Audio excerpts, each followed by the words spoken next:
നമസ്കാരം Chelsea fans, football fans, welcome back to ചെൽസിക്കാരൻ channel. Chelsea transfer വിശേഷങ്ങൾക്ക് എവർക്കും സ്വാഗതം. ഓൾറെഡി ഞാനൊരു ലൈവ് ചെയ്തിരുന്നു ഇന്നലെ. പിന്നെ അതിനുശേഷം ഒരു മാച്ച്, ഒരു പക്ഷേ പ്രിവ്യൂ വീഡിയോ നിങ്ങൾ ഓൾറെഡി കണ്ടിട്ടുണ്ടാവാം. അതിനുശേഷമാണ് ഈ വീഡിയോ കാണണമെങ്കിൽ സ്വാഭാവികം ഒരു ചോദ്യം. ഞാൻ കുറച്ച് ദിവസമായപ്പോൾ ഞാനൊരു ട്രാൻസ്ഫർ വീഡിയോ ചെയ്തത്. എനിക്ക് തോന്നുന്നു ഫെലിക്സിന്റെ മറ്റേ സാമു ഒമോറോഡിയോന്റെ ഡീൽ കുളവാക്കിയതിനു ശേഷം ഒരു 3-4 വീഡിയോ അടുപ്പിച്ച് ഞാൻ ചെയ്തു. അത് കഴിഞ്ഞിട്ട് ഞാൻ പിന്നെ ഒന്നും ചെയ്തില്ല. കാരണം അത് കഴിഞ്ഞിട്ട് ചെയ്യാനൊന്നും ഉണ്ടായിരുന്നില്ല. എല്ലാം കുറെ ഇങ്ങനെ ആൾക്കാർ തട്ടിയും മറച്ചു, റൂമേഴ്സ് ഇങ്ങനെ അങ്ങോട്ടും ഇങ്ങോട്ടും തട്ടിയും മറച്ചു വിട്ടു. സെയിം സാധനങ്ങൾ തന്നെ വീണ്ടും ട്വിസ്റ്റ് ചെയ്ത് ടേൺ ചെയ്തൊക്കെ കൊണ്ടുവരാനാണ് ചെയ്തിരിക്കുന്നത്. അല്ലാണ്ട് കാര്യമായിട്ടുള്ള വാർത്തകളൊന്നും ഉണ്ടായിരുന്നില്ല. അപ്പൊ നമുക്കിന്ന് സംസാരിക്കാനുള്ളത് ലുക്കാക്കു വിക്ടർ ഓസിമെന്റെ ട്രാൻസ്ഫർ വീഡിയോ. അത് ഓൾറെഡി ഞാൻ ലൈവിൽ സംസാരിച്ചിട്ടുണ്ടെങ്കിൽ ഞാൻ ഒന്നുകൂടെ റിപ്പീറ്റ് ചെയ്യാം. പിന്നെ നമുക്ക് സംസാരിക്കാനുള്ളത് ബെൻ ചിൽവലിനെ കുറിച്ചിട്ടുള്ള കമന്റ്. മാച്ച് പ്രിവ്യൂവിൽ ഞാൻ പറഞ്ഞതാണ്, പക്ഷെ എന്നാലും അത് ഈ വീഡിയോന് വേണ്ടി ഞാൻ റിപ്പീറ്റ് ചെയ്യുന്നു. പിന്നെ സംസാരിക്കാനുള്ളത് ജുവാവോ ഫെലിക്സ്, കോണർ ഗാലഹർ, പിന്നെ കുറച്ച് നമ്മുടെ പ്ലേയേഴ്സിനെ നമ്മൾ വിൽക്കാനിട്ടിരിക്കുന്നതിന്റെ സിറ്റുവേഷൻ, ഗെപ്പ് അരിസബലാക്ക, ഡാക്ടർ ഫൊഫാന, പിന്നെ ലോണി പോയ കുറച്ച് പേര്, മൊത്തത്തിലൊരു overall news regarding Chelsea transfer. So let's start with this Lukaku Victor Osimhen transfer saga. Fabrizio മുന്നേ പറഞ്ഞിട്ടുണ്ട് ഇത് മിക്കവാറും അവസാന ദിവസം വരെ പോകും. സോ ലാസ്റ്റ് 2 days വരെ ഇത് പോകാൻ സാധ്യത വളരെ കൂടുതലാണ്. ഓഗസ്റ്റ് 30 തോന്നുന്നു നമ്മുടെ പ്രീമിയർ ലീഗിലെ സമ്മർ ട്രാൻസ്ഫർ ക്ലോസ്. അതുവരെ പോകാനായിട്ടുള്ള ഒരു സാധ്യത വളരെ കൂടുതലാണ്. ഇതിൽ എന്താ പ്രശ്നം എന്ന് ചോദിച്ചു കഴിഞ്ഞാൽ, ഒന്ന്, ഓസിമനെ ഇവർക്ക് നാപ്പോളിക്ക് വെക്കണം.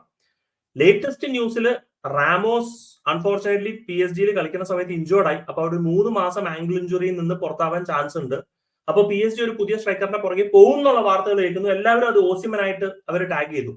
പക്ഷെ വേറൊരു പ്രശ്നമുണ്ട്. PSG ഓൾറെഡി പറഞ്ഞിട്ടുണ്ട് 120 മില്യൺ റിലീസ് ക്ലോസ് ട്രിഗർ ചെയ്യില്ല എന്നുള്ളത് വളരെ വ്യക്തമായിട്ട് പറഞ്ഞിട്ടുണ്ട്. അപ്പോൾ വാല്യുവേഷൻ എന്തെങ്കിലും കുറഞ്ഞാൽ മാത്രമേ ഓസിമന് വേണ്ടിയിട്ട് അവർ വരുള്ളൂ. ആൻഡ് ഓസിമൻ ഓൾറെഡി PSG ആയിട്ട് പേഴ്സണൽ ടേംസ് എഗ്രി ചെയ്ത് കഴിഞ്ഞു. അപ്പൊ അവിടെ ഇഷ്യൂ എന്താന്ന് ചോദിച്ചു കഴിഞ്ഞാൽ, നാപ്പോളി ചോദിക്കുന്ന പൈസ PSG കൊടുക്കാൻ തയ്യാറല്ല. അതാണ് ഏറ്റവും വലിയ ഇഷ്യൂ. വിക്ടർ ഓസിമനും PSG-യുമായിട്ട് ഡീലിൽ ഒരു ഇഷ്യൂ ഇല്ല. It's A issue between clubs. നേരെ മറിച്ച് ചെൽസിയുടെ കേസ് വരുമ്പോഴത്തേക്കും പേഴ്സണൽ ടേംസ് എഗ്രി ചെയ്തിട്ടില്ല. ഈവൻ ദോ ഏജന്റ് ഓൾറെഡി നമ്മൾ ലണ്ടനിലുണ്ട്. ലണ്ടനിൽ ജോർഗെ മെൻഡസ് അല്ലേ ഫെലിക്സിന്റെ ഏജന്റ് അല്ലേ ഉള്ളത്. ഈവൻ ദോ സാലറി കുറയ്ക്കില്ല എന്നുള്ളത് ഉപരി അവര് ലോണ് വരാനായിട്ട് ഒരു താല്പര്യവുമില്ല എന്നുള്ളത് വളരെ വ്യക്തമായിട്ടാണ് പ്ലെയറും ഏജന്റും നിൽക്കുന്നത്. അപ്പൊ പ്ലെയർ ആയിട്ടുള്ള ഒരു എഗ്രിമെന്റ് ഓൾറെഡി നമ്മൾ എത്തിയിട്ടില്ല. അതൊരു ഫസ്റ്റ് ഇഷ്യൂ. രണ്ടാമത്തെ ഇഷ്യൂ എന്താണെന്ന് വെച്ച് കഴിഞ്ഞാൽ, നാപ്പോളി ആയിട്ട് നമ്മൾ ഡിസ്കസ് ചെയ്യുമ്പോൾ അവർ ചോദിക്കുന്ന പൈസയും കാര്യങ്ങളൊക്കെ ചെയ്തു വരുമ്പോൾ ഉണ്ടാവുന്ന ഒരു ഇഷ്യൂ. അപ്പൊ സ്വാപ്പ് ഡീൽ വേണം, മറ്റേത് വേണം, മറിച്ചത് വേണം, അല്ലെങ്കിൽ Lukaku plus Cesare Casadei plus Kepa Arrizabalaga plus 2 kilo അരി എന്നൊക്കെ പറഞ്ഞ് ഇങ്ങനെ തള്ളിക്കൊണ്ടിരിക്കുകയാണ്. The reality is that deal looks very separate. അപ്പൊ ചെൽസി പറയുന്നത് നാപ്പോളിയോട്, ലോൺ ആണെങ്കിൽ ഞങ്ങൾ റെഡിയാണ്, ഞങ്ങൾ ലോൺ ആണെന്നുണ്ടെങ്കിൽ ഞങ്ങൾ ഇവനെ എടുക്കാം, യാതൊരു പ്രശ്നമല്ല. ഒബ്ലിഗേഷൻ ആണോ ഓപ്ഷൻ ആണോ എന്നുള്ളത് മേ ബി അത് ഒബ്ലിഗേഷനിലേക്ക് തീരാനുള്ള ഒരു സാധ്യതയുണ്ട്. വിക്ടർ ഓസിമൻ പറഞ്ഞു ലോണിലാണെങ്കിൽ ഒബ്ലിഗേഷൻ ടു ബൈ വേണം, അല്ലാന്നുണ്ടെങ്കിൽ ഞങ്ങൾ വരില്ല. കാരണം FFP റൂൾസ് പ്രകാരം ഈ അതിന് പെട്ടുപോകരുത്. അപ്പൊ അതുകൊണ്ട് നമ്മൾ റിലീസ് ക്ലോസ് ഒന്നും കൊടുക്കാനോ അല്ലെങ്കിൽ ഇപ്പൊ ഒരു റൊക്കത്തിലൊരു പൈസ കൊടുക്കാനോ ചെൽസി തയ്യാറല്ല എന്നുള്ളത് നാപ്പോളിയായിട്ട് വളരെ വ്യക്തമായിട്ട് പറഞ്ഞിട്ടുണ്ട്. So that is A loan situation. Separate ആയിട്ടാണ് നമ്മൾ ലുക്കാക്കുവിനെ കുറിച്ച് സംസാരിച്ചുകൊണ്ടിരിക്കുന്നത്. ലുക്കാക്കുയുടെ കേസ് അവർ ഓൾറെഡി നാപ്പോളിയായിട്ട് ടേംസ് എഗ്രി ചെയ്തു. ആന്റോണിയോ കോണ്ടെ ഓൾറെഡി ലുക്കാക്കുമായിട്ട് സംസാരിച്ചു. അവിടെ പ്രശ്നമല്ല. കോച്ചും ക്ലബും പ്ലെയറും എല്ലാം റെഡിയാണ്. ചെൽസി ചോദിക്കുന്ന വാല്യുവേഷൻ നാപ്പോളി മീറ്റ് ചെയ്യണം. അപ്പൊ ഓസിമൻ ടു PSG സിറ്റുവേഷനും Lukaku to Napoli situation same ആണ്.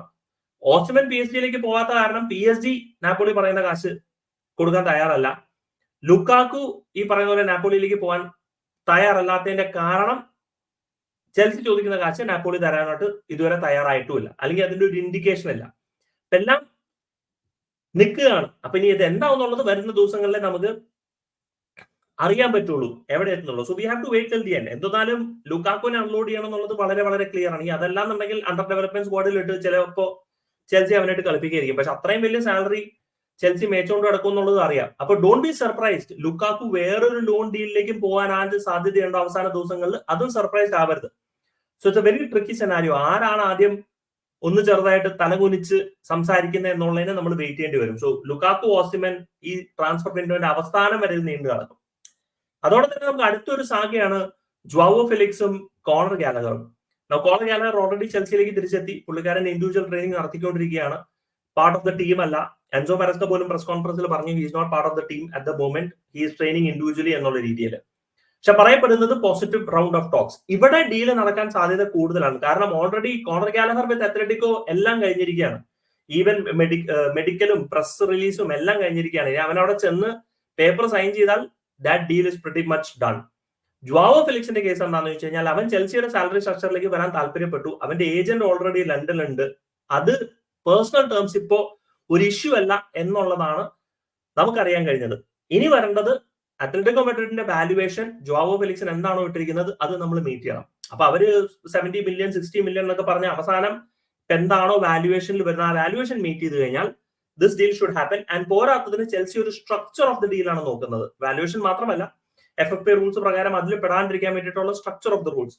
ഈ കണ്ട അണ്ടനും അടകോടനും 10-12 വയസ്സ് പിള്ളേരെ സൈൻ സൈൻ ചെയ്യാണ്ടിരുന്നിരുന്നു എന്നുണ്ടെങ്കിൽ ഒരു പക്ഷേ ഈ പറയുന്ന ഓസിമൻ ഡീലും ഫെലിക്സ് ഡീലും പെട്ടെന്ന് നടന്നേനെ. പക്ഷെ എല്ലാ വരെയും പിടിച്ച് സൈൻ ചെയ്തതിനു ശേഷം ഇപ്പൊ പൈസ ഇല്ല എന്ന് പറയുന്നതിൽ അർത്ഥമല്ല. പക്ഷെ ജുവാവോ ഫെലിക്സിന്റെ അഡീഷൻ അത് ചെൽസിക്ക് ആവശ്യമാണോ എന്നുള്ളൊരു ചോദ്യത്തിന് നമ്മൾ ശരിക്കും പറഞ്ഞ വേറൊരു വീഡിയോ ചെയ്യണം. പക്ഷെ നമുക്ക് ട്രാൻസ്ഫർ പോയിന്റ് ഓഫ് വ്യൂവിൽ മാത്രം പറയുകയാണെന്നുണ്ടെങ്കിൽ ഇപ്പോഴത്തെ സിറ്റുവേഷനിൽ ഓൾമോസ്റ്റ് ക്ലോസ് എത്തി. അപ്പൊ ഇത്രയും ക്ലോസ് ആയിട്ട് പാർട്ടീസ് ഇരിക്കുമ്പോൾ ഇത് മറികടക്കേണ്ട സമയമായി കഴിഞ്ഞു. ഒരു 48 മണിക്കൂറിനുള്ളിൽ ഒരു പക്ഷെ നമുക്ക് ഇത് റിസൾട്ട് അറിയാം. ഒരു പക്ഷേ ഈ വീഡിയോ കാണുമ്പോഴോ കണ്ടു കഴിഞ്ഞ ഉടനെ തന്നെ റിസൾട്ട് നമുക്ക് ചിലപ്പോൾ ഒരു ഹിയർ വി ഗോ വന്നേക്കാം. We don't know that yet. So probable സിറ്റുവേഷനിലാണ് അതിരിക്കുന്നത്.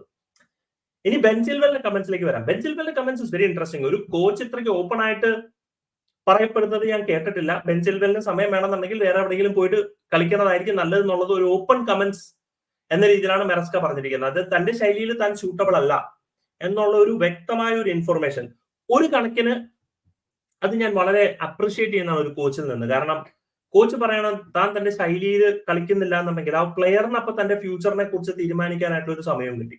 ആൻഡ് ബെൻ ചിൽവെലിന്റെ ഇഞ്ചുറി ഹിസ്റ്ററി ഒക്കെ വെച്ച് നോക്കാൻ നേരത്ത് ചെൽസിയിൽ വെച്ചുകൊണ്ടിരിക്കുന്നതിൽ അർത്ഥമല്ല. ഇനി ബെൻ ചിൽവെലിൽ പോകാനൊരു ക്ലബ്ബ് വേണം. ക്ലബ്ബ് ബെൻ ചിൽവെൽ ചോദിക്കുന്ന സാലറി കൊടുക്കണം, ട്രാൻസ്ഫർ ഫീസ് എഗ്രി ചെയ്യണം. അത് ലോണിൽ പോവോ, അതൊക്കെ നമ്മൾ വെയിറ്റ് ചെയ്യേണ്ടി വരും. ഇനി എത്ര ലോൺ സ്ലോട്ട് ബാക്കിയുണ്ട്, അങ്ങനെ കുറെ ചോദ്യങ്ങൾ നിലനിൽക്കുകയാണ്. പക്ഷെ ബെൻ ചിൽവെലിന്റെ കമന്റ്സ് ഇസ് ഇൻട്രസ്റ്റിംഗ്. പക്ഷെ അതോടെ വളരെ ക്ലിയർ ആണ്, he is not part of the first team squad. ഇനിയിപ്പോ ചെൽസി നിന്നാൽ പോലും തന്നെ എനിക്ക് തോന്നുന്നില്ല ഒരുപാട് റെഗുലർലി ചെൽസി മിനിറ്റ്സ് കളിക്കും എന്നുള്ള രീതിയിൽ. സോ അത് ബെൻ ചിൽവെലിന്റെ. ഇനി വരുന്നത് നമ്മുടെ ബാക്കിയുള്ള പ്ലേയേഴ്സ് ആണ്. അതിൽ Lesley Ugochukwu already loan move to Southampton agree ചെയ്തു.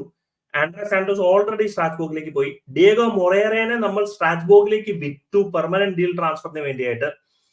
പിന്നെ ആഞ്ചലോ ഗബ്രിയലിനെ ഒരു പക്ഷേ നമ്മൾ പെർമനന്റ്ലി വിൽക്കും എന്നുള്ള വാർത്തകൾ കേൾക്കുന്നുണ്ട്. അമാൻഡോ ബ്രോയയ്ക്ക് ഇപ്സ്വിച്ച് ടൗണിൽ ഒരു താല്പര്യം വരുന്നു എന്നുള്ളത് കേൾക്കുന്നു. ഒരു പക്ഷേ ലോൺ ഓപ്ഷൻ ആയിരിക്കാം വിത്ത് ഒബ്ലിഗേഷൻ ടു ബൈ. അതിനെയും കുറിച്ച് ഒരു ഡിസ്കഷൻ നമ്മുടെ അമാൻഡോ ബ്രോയിനെ കുറിച്ച് കേൾക്കുന്നുണ്ട്. ഡാക്ടർ ഫോപ്പാനെ കുറിച്ച് സത്യം പറഞ്ഞ ന്യൂസ് ഒന്നുമില്ല. കാർണെ ചുക്വമേക്ക ഫസ്റ്റ് ടീമിൽ ഉണ്ടോ ഇല്ലേ എന്നുള്ളതും ഒരു വ്യക്തമായ ധാരണയില്ല. പക്ഷെ ഫസ്റ്റ് ടീമിൽ ഉണ്ടാവാൻ ചാൻസ് കുറവാണ്. അപ്പൊ വിൽക്കപ്പെടുകയാണെങ്കിൽ എത്ര രൂപയ്ക്ക് വിൽക്കും? നോണി മാഡുവയ്ക്ക് അതിനിടയ്ക്ക് ക്ലബ്ബുകൾക്ക് താല്പര്യം പ്രകടിപ്പിക്കുന്നു. ചെൽസി നോണി മാഡുവയ്ക്കിനെ വിലയിരുത്തിയിരിക്കുന്നത് 60 മില്യൺ ആണ്. അപ്പോ അതില് ക്ലബ്ബുകൾക്ക് താല്പര്യമുണ്ടോ എന്നുള്ള റൂമേഴ്സും സത്യം പറഞ്ഞ ഇപ്പൊ നമ്മൾ കേട്ടുകൊണ്ടിരിക്കുകയാണ്. പിന്നെ ഉള്ള പ്ലെയേഴ്സ് ആരാണ് വിൽക്കാനായിട്ടുള്ളത്? ഇപ്പൊ ഗബ്രിയൽ വേഗ എന്തെന്നാലും സ്ക്വാഡിൽ അവൈലബിൾ ആണ്. കാർണെ ചുക്വമേക്ക, മാർക്ക് ഗെയ്യു മിക്കവാറും ചെൽസി തന്നെ നിൽക്കാനാണ് ചാൻസ്. സാമു ഒമോഡറോ ഡിയോണിന്റെ ട്രാൻസ്ഫർ സാഗ ക്ലോസ് ആയതിനു ശേഷം നമ്മുടെ തേർഡ് സ്ട്രൈക്കർ ആയിട്ടെങ്കിലും ഗിയു കളിക്കാൻ സാധ്യത വളരെ കൂടുതലാണ്. ആൻഡ് ജാക്സൺ ഇപ്പൊ ആംഗിൾ ഇഞ്ചുറിയിൽ നിന്ന് തിരിച്ചു വരുന്നേ ഉള്ളതുകൊണ്ട് ഗിയുന് കുറെ കൂടെ ഗെയിം ടൈം കിട്ടും. ഈവൻ ഓസിമൻ വന്നാൽ പോലും ഗിയുന് ഗെയിം ടൈം കിട്ടും എന്നുള്ളതിൽ യാതൊരു സംശയവും വേണ്ട. So overall this is what the transfer news is. എനിക്ക് തോന്നുന്നു ഏറ്റവും ക്ലോസസ്റ്റ് ആയിട്ട് നമ്മൾ കേൾക്കാൻ പോകുന്നത് ഫെലിക്സ് ആൻഡ് കോണർ ഗാലഹറിന്റെ ന്യൂസ് ആയിരിക്കും. ട്രെവോ ചാലബയ്ക്ക് ഇപ്പൊ ഇതുവരെ വേറൊരു ക്ലബ്ബ് കിട്ടിയില്ല.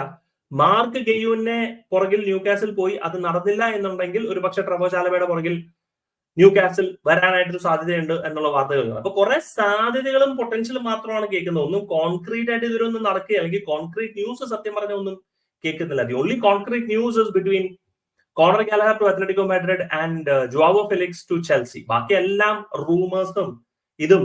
കെപ്പ അരിസബലാഗ അവൻ റയൽ മാഡ്രിഡിന് വേണ്ടി വെയിറ്റ് ചെയ്തുകൊണ്ടിരിക്കുന്നു. അതും ഇപ്പോ ഒരു വെയിറ്റിംഗ് സിറ്റുവേഷനിൽ നിൽക്കുകയാണ്. അപ്പൊ മൊത്തത്തിൽ എല്ലാവരും വെയിറ്റ് ചെയ്തുകൊണ്ടിരിക്കുകയാണ്. പെട്രോവിച്ചിന്റെ കാര്യവും അറിയില്ല. അങ്ങനെ മൊത്തം ബാക്കി കുറെ പ്ലേയേഴ്സ് അങ്ങനെ വെയിറ്റ് ചെയ്യുന്നു. ആസ് ആൻഡ് വെൻ ഈ ഡീൽസ് നടക്കും തോറും അല്ലെങ്കിൽ ഇൻഫർമേഷൻ കുറെ കൂടെ സത്യമാവും തോറും നിങ്ങളുടെ അടുത്ത് ഞാൻ ഷെയർ ചെയ്യുകയാണ്. അതുവരെ do let me know guys നിങ്ങളുടെ thoughts in the comment section. Thank you so much watching. Signing FSK from Chelsea Karan.